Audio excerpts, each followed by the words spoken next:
তবে একটা কথা বলি হাসান ভাইয়া, যদি পারেন বাংলায় কথা বলবেন। হ্যাঁ,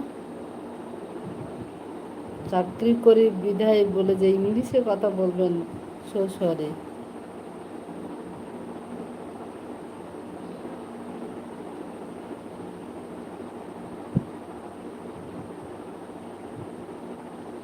আমরা বাঙালি, বাঙালি হিসাবে কথা বলতে পছন্দ করে।